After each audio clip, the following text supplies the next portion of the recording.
Now, Robert Halfon, Conservative MP for Harlow, this must be music to your ears, sir. Well, of course, I'm delighted that the Chancellor has frozen fuel duty again.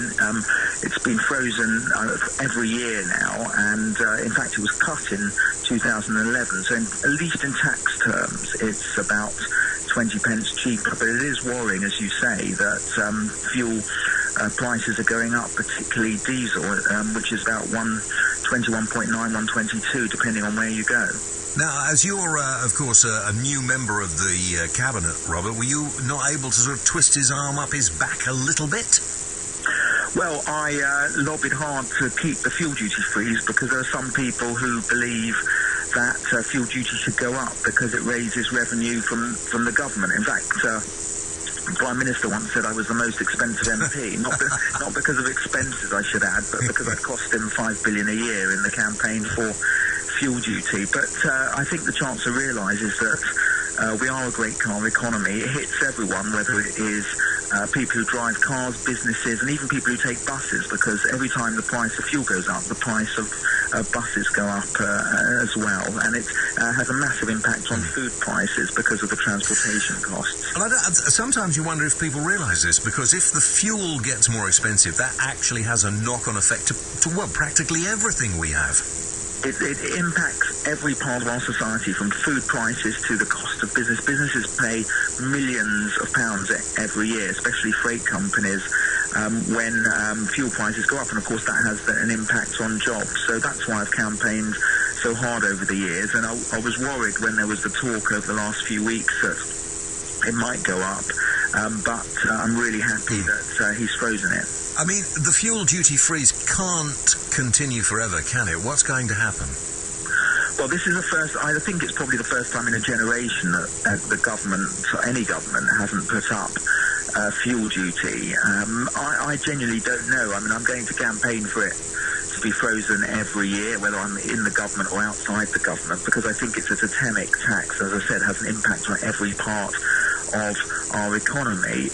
So who knows? We just have to keep lobbying hard. I know you've got Brian Madison on. He's a great lobbyist. You've got Fair Fuel UK. That is a fantastic campaigning group. They'll be on the case.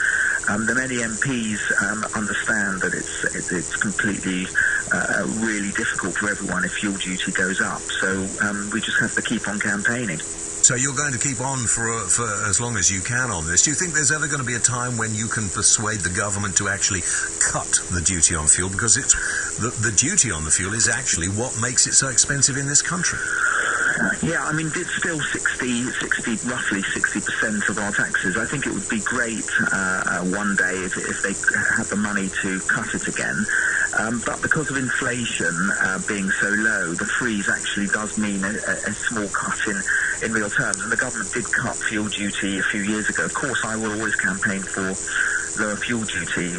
But if you imagine, there are so many pressures on the Chancellor on taxes, on all kinds of taxes to be reduced. The fact that we've got a freeze on this one, when every single government, whether it was Conservative or Labour, over the last 20, 30 years, was always raising fuel duty. You remember when there was a budget, they'd suddenly get up and say at midnight tonight the prices, the forecourts will be going up by 3 pence or whatever it may be. And so we've ratcheted it down.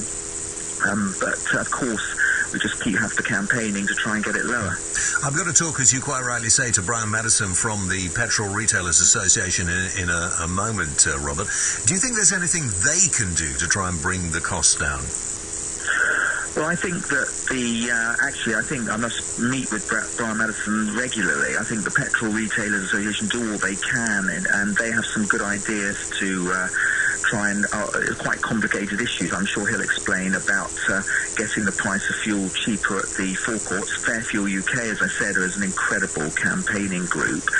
And really, they just need to carry on campaigning, carrying on meeting with ministers, working with MPs, not just myself, but there are lots of new Essex MPs who are very keen to keep fuel duty low and make a big noise about it. And I think that's the way that the government can understand the problem. Robert, thank you very much indeed for your time. Always good to talk. Robert Halfon, Conservative MP for Harlow.